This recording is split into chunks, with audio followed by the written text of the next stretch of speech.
Y sin más, los dejo a continuación con el ingeniero Edgar Granados. Gracias, Boris, por la presentación. Feliz tarde para todos. Bueno, vamos a comenzar un poco hablando de los conceptos teóricos que hay detrás del mapeo de interpolación de valor de suelo en el área metropolitana de San Salvador.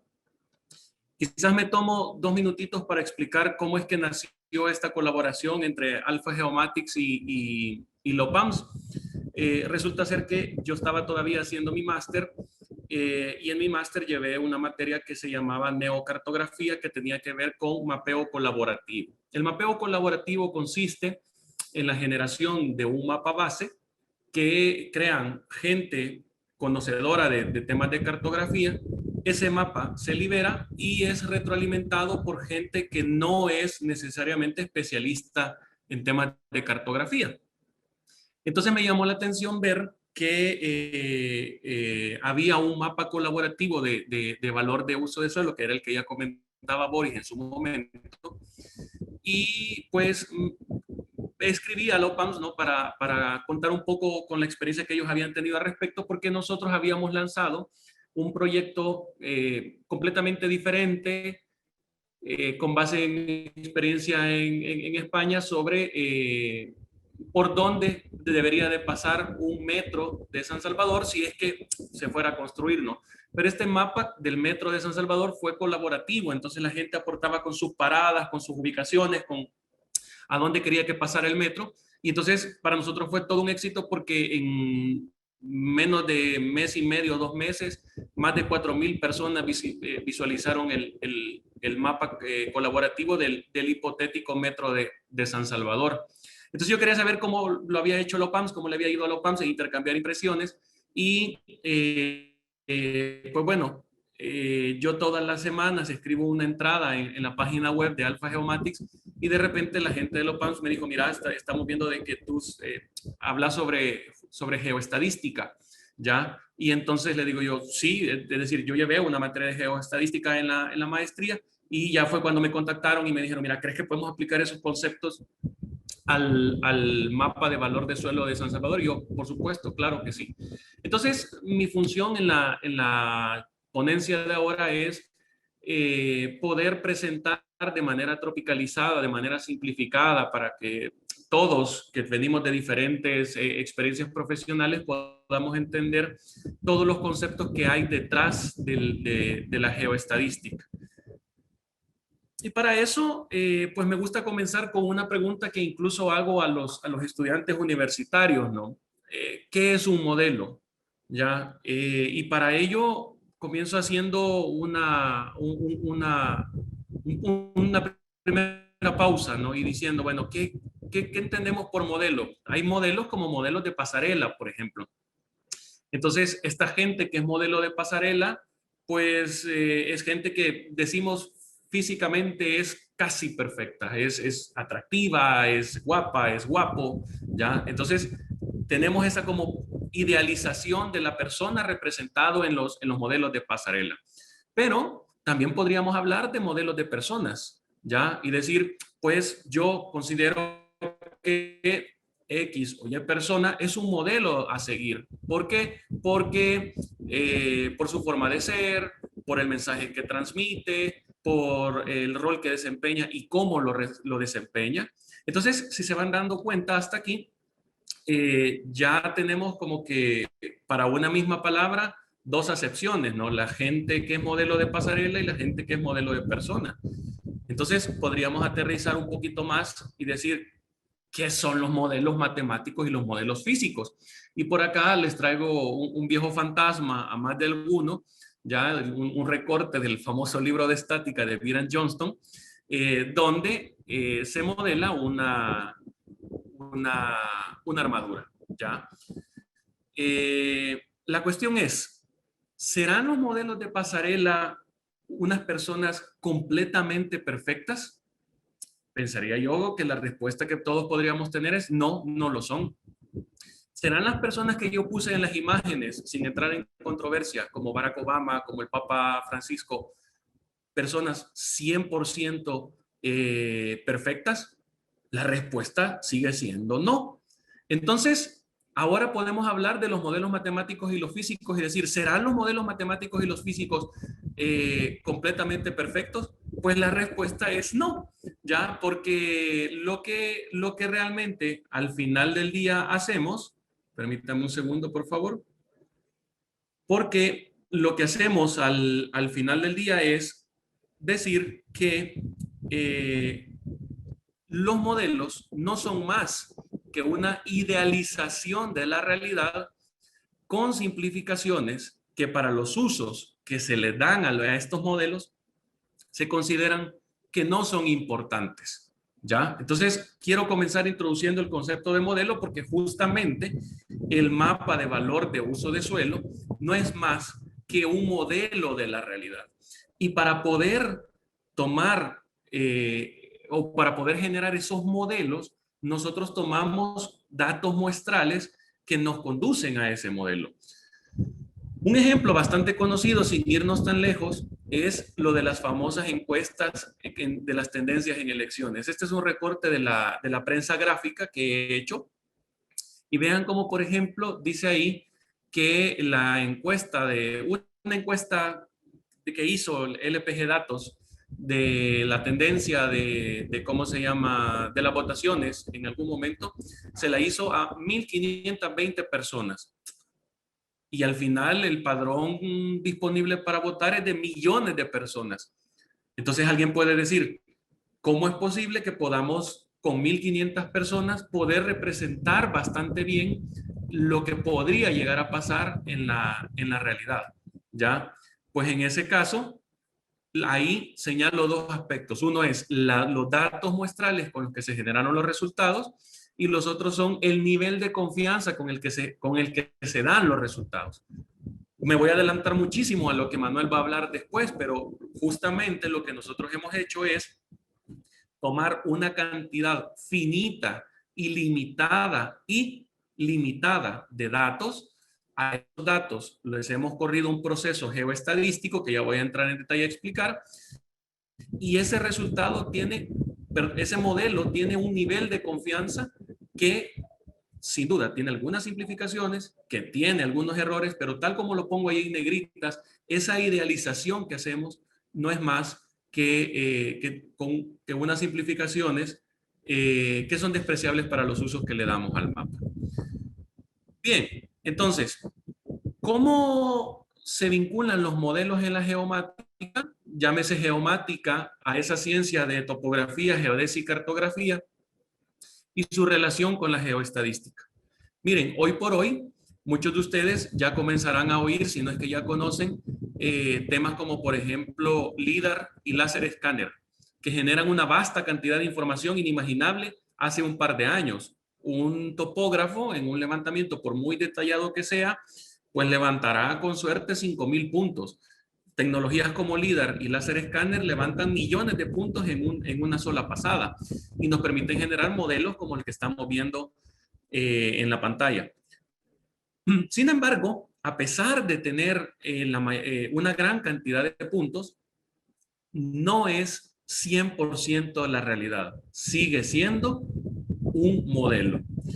Ahora, esto nos conduce a una situación que en geomática esos valores muestrales están vinculados de manera inherente a una determinada posición geográfica. Entonces eso le mete, vamos a decir, una característica adicional. Más que una complicación adicional, es una característica adicional. Porque a los datos les corresponde una coordenada X, Y y Z. En consecuencia, las inferencias que se hacen son inferencias de índole espacial, ¿ya? Es decir, que lo que nosotros predecimos o modelamos tiene una relación directa y sumamente importante con una coordenada geográfica. Es ahí donde surge la geoestadística. Vean cómo es que estoy conduciendo la presentación. Parto del concepto del modelo, decimos o concluimos que el modelo no es 100% la realidad. Tenemos que hacer inferencias, tenemos que hacer proyecciones, y eso lo que nos conduce es que como hay particularidades espaciales, aparece una nueva ciencia que es la geoestadística.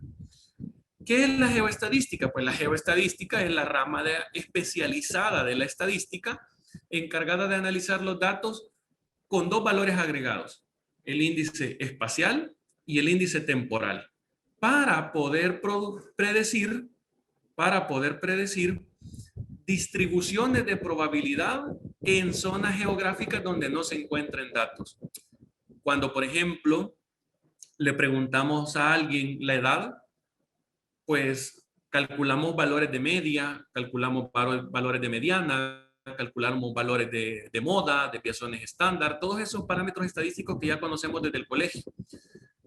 Y podemos hacer inferencias sobre eso. 2/3 de la población son mayores que tal edad. Pero en geoestadística hacemos esos mismos ejercicios, pero haciéndolos con inferencia espacial, vinculado al mapa de valor de uso de suelo. Decimos, ok, si aquí una casa se está vendiendo por tal valor y aquí otra casa se está vendiendo por otro valor, ¿qué pasa en la zona intermedia entre casa y casa? ¿Qué pasa en esa zona hoy por hoy? ¿Y qué pasaba hace 2, 3, 4 años? ¿Y qué va a pasar dentro de 2, 3, 4 años hacia el futuro? La geoestadística tiene bastantes aplicaciones. Muchas de ellas son, por ejemplo, la propagación de enfermedades.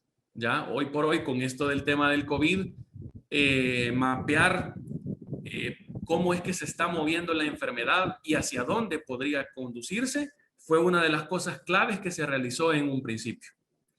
Podemos hablar por ejemplo, estadística aplicada en precipitación meteorológica, como los mapas de lluvia que publica el Ministerio de Medio Ambiente.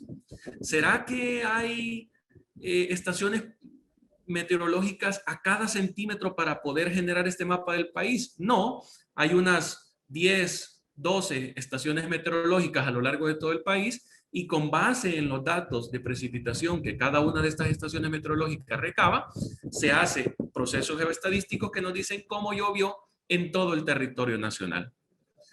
Hay, por ejemplo, inferencias de tipo de contaminación. Este fue un mapa que también fue bastante popular con esto de la cuarentena, ¿no? Cómo la contaminación había disminuido por efecto del poco desplazamiento de las personas. Y luego lo que ya nos compete, ¿no? El precio de los inmuebles. Tenemos valores puntuales de inmuebles y cómo estos los podemos utilizar con procesos geoestadísticos para generar un continuum del precio del valor del suelo. Ahora, antes de introducirnos en la técnica que ocupamos para generar el mapa de valor de suelo, hablamos de algunos métodos de interpolación, y primero voy a pasar someramente por la clasificación que tienen. Podemos hablar de técnicas de interpolación determinísticas, que quiere decir que podemos modelarlas como una función trigonométrica. Solemos decir, para definir una recta necesitamos 2 puntos. Ok, quiere decir que si tenemos 2 puntos, podemos conocer aquella famosa fórmula f de x es igual a x más b. Esas son métodos de interpolación determinísticos. Los podemos asociar a una fórmula. Y luego hay procesos geoestadísticos que son de índole estocástica. Significa que son tan complejos que no los podemos modelar con una fórmula. Tenemos que hacer otro tipo de representación, como por ejemplo los mapas. Por la cantidad de datos que intervienen, locales o globales, ¿ya? ¿Estamos analizando una zona o estamos analizando todo nuestro contexto? En función del valor obtenido, valores exactos que normalmente están vinculados a técnicas de interpolación determinísticas, porque las podemos asociar a una determinada función matemática, o aproximados, que significa, tal como lo vimos en el ejemplo de las votaciones, vamos a tener un nivel de confianza de ese modelo que creamos. Y luego, en función de la dimensión del dato interpolado, puntuales o superficiales, como el mapa que hemos generado. Ahora, para que vean que este proceso no es del todo desconocido, ya la geoestadística la hemos aplicado en algunas de las ramas en las que yo estoy seguro que más de alguno de ustedes se desempeña. Por ejemplo, aplicando los polígonos de Thyssen-Voronoi. Hay mucha gente que se desempeña en el área hidráulica y los polígonos de Thyssen-Voronoi es una de los pasos básicos que le enseñan a uno en hidrología, ¿no? Cómo saber el área de influencia de una determinada estación meteorológica, por ejemplo. Entonces, ¿qué es lo que hacemos en los polígonos de Thyssen-Voronoi? Es un método de interpolación geoestadístico en la cual analizamos el área de influencia de un punto en particular. Es un método de carácter puntual, local y exacto, y se ocupa principalmente para variables cualitativas, ¿no? Los valores interpolados se parecen más a los valores conocidos más cercanos. Fíjense que, por ejemplo, dando vueltas en este mundillo de la geoestadística y la cartografía, encontré un mapa bastante interesante. Este es un mapa que está disponible en internet. Si ustedes ponen World Capitals Voronoi, se van a dar cuenta que este es un cartógrafo polaco, si no me equivoco, que se puso a pensar cómo sería la distribución de países tomando en cuenta la ubicación de las capitales. Entonces creó polígonos de Voronoi y si se dan cuenta, por ejemplo, ahí aparece cómo sería Centroamérica si hiciéramos polígonos de Voronoi con base en la ubicación de las capitales. Un resultado bastante interesante, ¿no? Ahora, esto es un ejemplo para que vean que la geoestadística no es desconocida.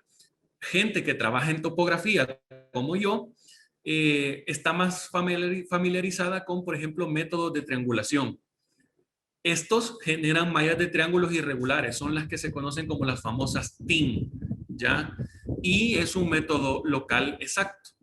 ¿Cuál es la desventaja de este método de interpolación? Que no detecta, o dicho de otra manera, no predice cimas o depresiones si no se han medido.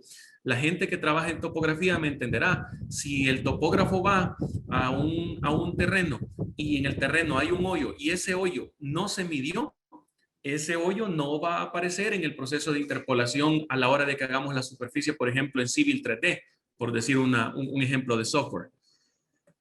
Bien, otros métodos, por ejemplo, métodos de triangulación mediante diagonales. Se buscan diagonales más cortas que no se corten entre sí, pero esto lo que produce son métodos computacionalmente lentos, ¿no? Estamos hablando ahorita de las diferentes formas en las que se pueden triangular. Hay una descomposición de Garay, que es en polígonos simples, que también es computacionalmente lento, por métodos radiales desde un punto central. Y la más famosa, aunque tal vez no todo el mundo la conoce, es la triangulación la conoce con este nombre, la triangulación de Delonois, que es la triangulación más eficiente computacionalmente hablando. Básicamente lo que hace la triangulación de Delonois es un algoritmo en el cual se generan triángulos con base en circunferencias. Es decir, los triángulos están circunscritos a estas circunferencias y dentro de estas circunferencias no hay otro punto más que los tres que competen a el triángulo que se forma. Ya, este es el método que ocupa Civil 3D. Estas dos diapositivas anteriores me han servido para explicarles que la geoestadística ya la conocíamos, pero no le llamábamos directamente geoestadística.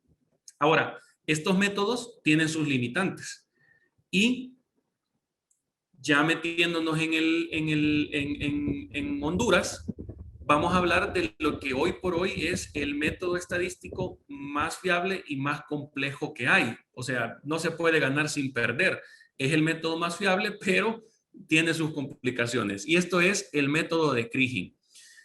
Las bases del método de Kriging las fundamentó el ingeniero Daniel Gerard Krige, ¿ya? Que en 1951 trató de encontrar una solución al problema de estimar la distribución espacial de oro en minas de África.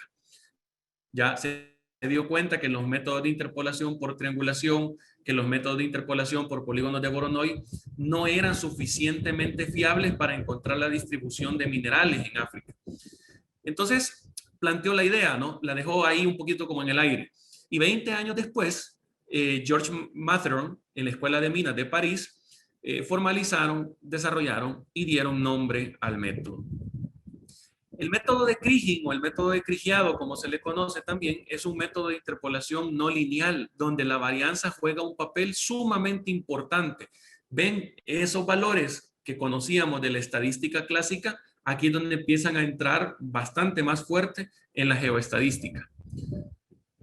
Para poder analizar la varianza, si la varianza es tan importante para el método de Kriging, entonces ¿cómo la analizamos? La analizamos a través de una herramienta que se conoce como el variograma o semivariograma. El variograma es una herramienta matemática que analiza el comportamiento espacial de una variable sobre una zona dada. Analiza el comportamiento espacial de una variable sobre una zona dada. Formalmente, si nos ponemos exquisitos, así como diría un profesor en la universidad, el variograma se calcula como el valor promedio al cuadrado de el valor de un atributo entre dos puntos considerando una distancia h. ¿Ya? Dicho de otra manera, si tenemos el valor de una casa en venta aquí y tenemos otro valor de precio de venta acá, lo que hace el variograma es decir, calculemos el valor promedio, elevémoslo al cuadrado y dividámoslo entre el doble de la distancia que separa esos dos valores. ¿Ya? En palabras sencillas, el variograma lo que explica es cómo cambia una variable en una determinada dirección. Esto que ustedes están viendo a mano izquierda es un variograma típico, ¿ya? Un variograma de libro, diríamos nosotros. Pero resulta ser, ya vamos a hablar un poquito de las características del variograma, que dependiendo, que en términos espaciales se ha visto que ocurre un fenómeno que se conoce como anisotropía, que es la variación del variograma, fíjense, la variación del variograma en función de la dirección.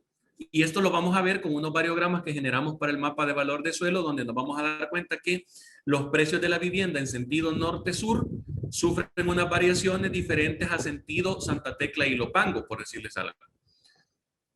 Bien, hablemos rápidamente de qué significa visualmente el variograma. ¿Ya? El variograma lo que significa es esto. A medida, o lo que nos quiere decir el variograma teórico, como se le conoce a este variograma que están viendo en pantalla, es que a medida que la distancia h aumenta, si se recuerdan, la distancia h es la distancia que hay entre dos valores que se están estudiando. A medida que esa distancia aumenta, la relación entre puntos se comienza a estabilizar. ¿Cómo es esto? Es decir, que a medida que los puntos se separan, las variaciones, o puesto en términos matemáticos, la pendiente de la gráfica, son cada vez menores y por tanto los datos se parecen cada vez menos. Voy a detenerme un poquito acá porque el variograma es una herramienta sumamente importante y la quiero explicar. Bien, ¿qué es lo que hace el variograma? El variograma lo que hace es que nosotros estamos analizando una variable que se encuentra a una separación h en el lado X de la gráfica, llamémosle así. Entonces, esa variable, llamémosle el precio de una casa, se compara con cada una de las variables que entran en el modelo. Es decir, cada valor de casa que se está vendiendo para el mapa de uso de suelo se compara con todos los valores con todos los valores de ventas de casas que hay en el modelo que estamos integrando. Un valor de casa en Ilopango se compara con uno en Apopa, se compara con uno en San Marcos, se compara con uno en el centro de San Salvador, se compara con uno en Santa Tecla, con uno en la San Benito.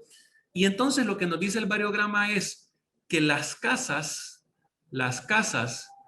que están cerca de la muestra ya se parecen más que las que están más lejos. En cuanto la distancia h es grande, ¿ya? La variación es más grande y este Tobler de la geografía nos dice algo bien lógico y es que todas las cosas están relacionadas entre sí, pero las cosas más próximas en el espacio tienen una relación mayor que las distantes. Ya los salvadoreños nos parecemos más entre los salvadoreños que con un chapín, por ejemplo. Pero los centroamericanos nos parecemos más que con un europeo. Entonces, las cosas se parecen más entre más cerca estén. Eso que es pura lógica, lo podemos expresar de manera matemática a través del variograma. ¿Cuáles son las propiedades del variograma? Pues bueno, rápidamente paso por acá. El alcance, que es la distancia en el cual el variograma se estabiliza. La meseta, que es el valor constante que toma el variograma. La pepita o nugget, que es el intersecto con el eje Y, que teóricamente debería de ser 0. Esto es el efecto pepita, ya porque una cosa se parece a sí misma, es decir, cuando h es igual a 0, pero luego nos damos cuenta que como hay ruido en los modelos, la gráfica no es 0,0 al principio, sino que intersecta con y en una altura que llamamos pepita.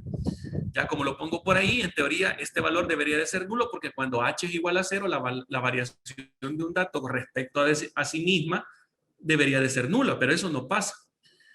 Y entonces, ¿cómo vinculamos el Kriging con el variograma? Pues bueno, primero, nos permite visualizar la tendencia espacial de los datos. Ya vamos a ver un par de variogramas obtenidos del proceso. Segundo, nos permite definir tendencias por medio de las propiedades del variograma, mesetas, alcances y pepitas en determinadas direcciones. El Kriging no solo predice un valor como lo hacían los polígonos de Voronoi, como lo hacían los métodos de triangulación, sino que además nos dice cuál es la probabilidad que existe de que pase ese valor. La parte más difícil de hacer un krigiado es escoger el mejor modelo para el krigiado. Porque, miren, por ejemplo, estas son diferentes variogramas que estuvimos obteniendo para el proyecto. Por ejemplo, acá tenemos un variograma omnidireccional. Un variograma omnidireccional es un variograma que está en todas direcciones a la vez. Y vean cómo los valores se modelan bastante bien respecto al variograma teórico típico. Ya en la medida en que los valores están más distantes, las diferencias se comienzan a estabilizar y ya aquello ya es una cosa desconocida, ¿no? Me parezco más con los que están más a mi alrededor.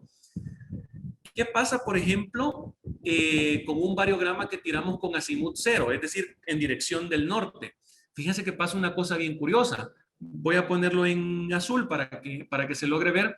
Vean cómo la gráfica comienza a la tendencia normal y de repente cae otra vez. ¿Qué nos quiere decir esto?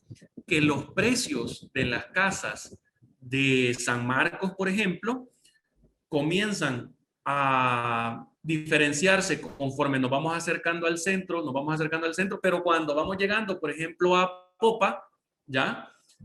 Parece ser que hay cierta similitud entre los valores de las casas de Apopa y los valores de las casas de San Marcos. Y así podemos empezar a tirar varios variogramas, valga la redundancia, y empezar a ver qué es lo que está pasando. Por ejemplo, acá hay un variograma a 90 grados que sería sentido Santa Tecla y Lopango. Vean cómo los valores se comportan bastante raros, pero justamente eso es lo que nos está diciendo el variograma. Cómo se están vinculando los datos unos con otros en términos espaciales. Yo me voy a detener por acá porque esta es la introducción teórica. Ya Manuel hablará de la parte práctica del mapa de valor de uso de suelo.